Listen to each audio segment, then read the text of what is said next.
안녕하세요, 신작가입니다. 중국은 자신들의 공산 독재 체제를 위태롭게 할 수 있는 사상에 자국민이 노출되는 것을 철저히 막기 위해 서방 소셜미디어인 페이스북, 트위터, 유튜브 등을 금지하고 있습니다.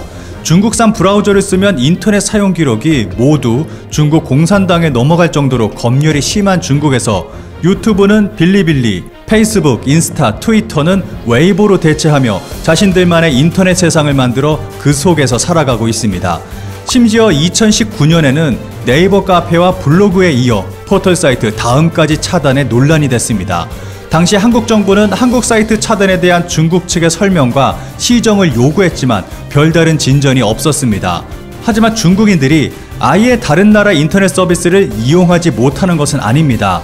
이미 온라인상에서는 중국에서 인스타 사용하는 방법, 유튜브 사용하는 방법 등 인터넷 우회 VPN 접속을 통해 중국에서 다른 나라 인터넷 서비스를 이용할 수 있는 방법들이 나돌고 있습니다. 그런데 중국인들이 가상사설망을 이용해서 올린 글과 영상의 내용은 가히 충격적입니다.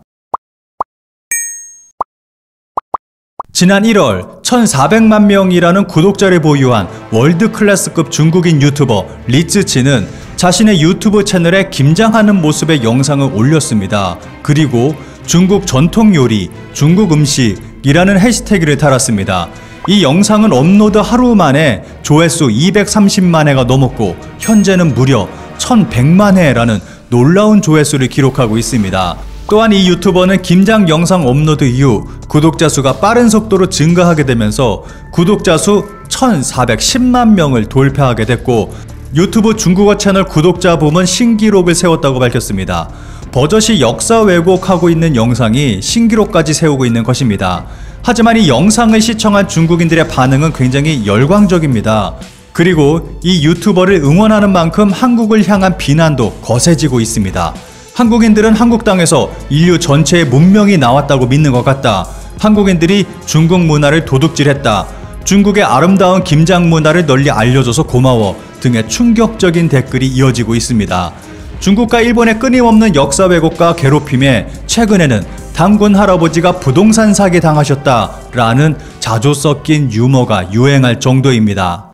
중국은 2002년부터 2007년까지 5년 과정으로 고구려의 역사를 자국의 역사로 편입하기 위해 국가 차원에서 동북공정 사업을 펼쳤고 현재도 비공식적으로 이 사업은 계속 진행 중에 있습니다. 최근 들어 중국의 동북공정 야욕이 심상치 않습니다. 일제감정기 당시 서시, 별 해는 밤 등 수많은 문학작품의 저자인 윤동주 시인은 현재까지도 중국 최대 포털 사이트인 바이두에 조선족이라고 등록되어 있고 중국인들은 김연아, 손흥민, 이영애 등 국내 인기 스타와 세종대왕 같은 역사적 인물까지도 조선족이라 주장하고 있습니다. 중국인들이 자신들의 나라를 대륙이라는 수식어를 붙이곤 하는데 그에 걸맞지 않게 세계적 유명인이 나오지 않자 이에 질투심을 느껴 무리수를 둔 것이 아니냐는 분석도 나오고 있습니다. 또한 중국인들은 한복을 자신들의 한푸에서 유래됐고 한복은 명나라 당시 한족의 전통 의상이라며 한복의 본질적인 의미를 흐리고 역사를 왜곡하고 있습니다. 어느 SNS에서는 한복에 대한 의미를 왜곡하는 중국 네티즌들의 글이 끊임없이 올라오고 있습니다. 왜 한국은 자꾸 중국의 역사를 훔치려 하나? 왜 한국은 그들의 역사를 직시하지 않는가? 한국인은 미개하다. 한국인들은 전통 의상이 부끄러워 역사를 왜곡하고 있다. 그들은 역사와 문화가 없으니 자꾸 중국의 문화를 한국의 것이라고 주장한다 라며 오히려 한국이 역사 왜곡을 한다며 억지 주장을 펼치고 있습니다. 일제감정기 당시 조선 여성들이 모유 수유를 쉽게 하기 위해 가슴이 드러나는 가슴 저고리를 입은 사진을 나열하며 성희롱까지 일삼고 있습니다. 중국에서는 해외의 인터넷 서비스를 이용할 수 없지만 중국인들은 IP 우회까지 해가면서 SNS에 이런 주장들을 퍼뜨리고 있습니다. 그런데 이런 심각한 역사 왜곡을 국내 기업의 야심찬 기획으로 한 번에 바로잡는 일이 있었습니다. 최근 3.1절을 맞이해 패션 브랜드 라카이 코리아는 개념 연예인으로 유명한 전효성 씨와 함께 뉴욕 타임스퀘어 한복판에 한복 사진을 광고로 송출하며 국내는 물론 외신에도 주목받았습니다. 자사 광고가 아닌 모국의 역사적 내용을 알린 라카이 코리아 사례는 극히 이례적인 사례. 한국의 작은 기업이 세계 역사를 왜곡하는 중국에 맞서 전통 의상을 알렸다. 라카이 코리아와 한국의 국민들이 만들어갈 한국의 미래가 기대된다 라며 감탄과 놀라움의 기사를 내보냈습니다. 그런데 한국의 기업과 한국의 역사가 세계에 알려진다? 이를 두 눈 뜨고 못 보는 국가가 있죠. 라카이 코리아의 타임스퀘어 광고에 현재 일본인들은 열등감을 폭발시키고 있습니다. 최근 일본의 한 커뮤니티에는 라카이 코리아에서 배우 전효성 씨와 진행한 타임스퀘어 한복 5개 광고 기사가 업로드됐습니다. 이에 일본인들은 한국의 전통 의상은 가슴이 드러난 가슴 저고리 뿐이다. 왜곡하지 말라. 이런 일을 하니까 전 세계적으로 한국이 미움을 받는 거다.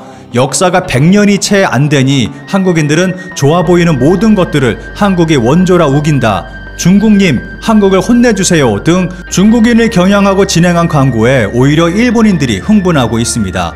게다가 여기서 그치지 않고 한복은 기모노의 짝퉁이라며 자기들 또한 이 역사 왜곡 논란에 평승하고 있고 또 중국인들과 같이 일제강점기 조선 여성들의 가슴 저고리 사진을 두고 성희롱을 일삼고 있습니다. 세계에서 중국을 가장 싫어하는 일본이지만 이런 때는 같은 편이라는 생각이 듭니다. 여기서 그치지 않고 해당 광고를 게시한 라카이 코리아 쪽으로 항의가 빗발치기 시작했습니다. 이를 보다 못한 라카이 코리아는 중국과 일본의 네티즌들을 향해 메시지를 올렸습니다.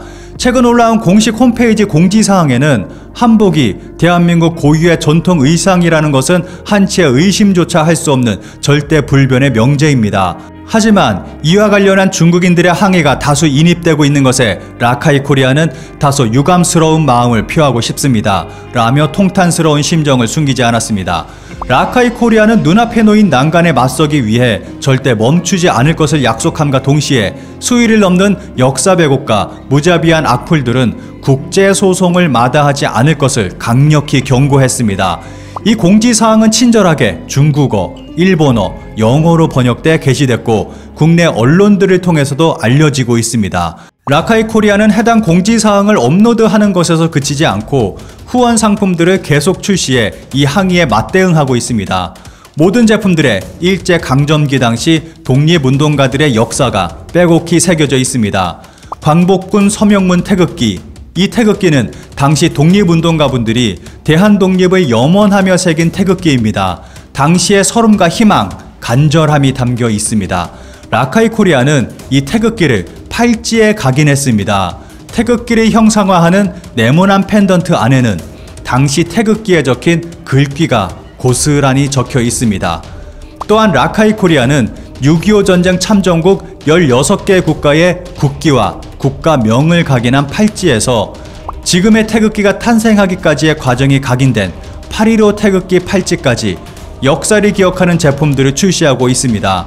현재 이들 제품은 디자인이 힙하다는 반응이 줄이어 나오며 중국과 일본을 제외한 모든 국가에서 호평받고 있습니다. 한반도와 태극기, 그리고 외교부, 독도 사이트로 연결되는 QR코드를 삽입한 디자인들까지 해외에 출시하고 있습니다.